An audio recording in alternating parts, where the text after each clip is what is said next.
السلام علیکم اسٹوڈنٹس، آج ہم ورک شیٹ نمبر 11 کرنے جا رہے ہیں۔ اس میں ہمیں جو ہے نظم کا مرکزی خیال اور تشریح کرنی ہے۔ مرکزی خیال جیسے آپ انگلش میں مین پوائنٹ لکھتے ہیں کسی پویم کا، اور تشریح ہوتی ہے پیرافریزنگ، یعنی کہ اس کو سمجھ کر ایکسپلین کرنا۔ اچھا، اس میں لکھا ہوا ہے کہ اس نظم ایک دیہاتی لڑکی کا گیت نظم کا مرکزی خیال لکھیے۔ تو اس میں آپ یہ لکھیں، یہ نظم ایک دیہاتی لڑکی کے گیت کے بارے میں ہے، جس میں شاعر یہ کہہ رہے ہیں کہ وہ لڑکی ہر طرف کے ماحول اور شور و غل سے غافل بس اپنے گانے میں مصروف ہے۔ اس کی آواز ہر جگہ گونج رہی ہے اور وہ دکھ بھری آواز میں کوئی گیت گا رہی ہے۔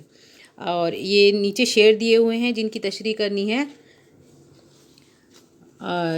شعر اس میں آپ پڑھ لیجئے گا، اور اس کی تشریح میں سیاق و سباق بھی لکھا جاتا ہے، جس کا مطلب یہ ہوتا ہے کہ جو شعر دیے گئے ہیں اسے پہلے نظم میں کیا کہا گیا تھا۔ تو سیاق و سباق میں ہم لکھیں گے، یہ نظم اختر شیرانی کی لکھی ہوئی ہے۔ شروع کے اشعار میں وہ کہتے ہیں کہ سنو ایک لڑکی کے گیت گانے کی آواز، وہ آس پاس کے شور و غل سے بے خبر اپنی غمگین لے میں گانے میں مصروف ہے، شاید اسے اپنے ماں باپ کی یاد آ رہی ہے۔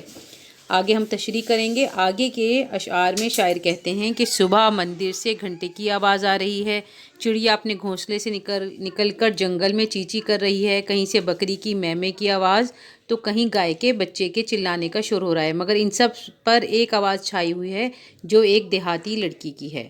اور یہاں پر ہماری تشریح ختم ہو جائے گی۔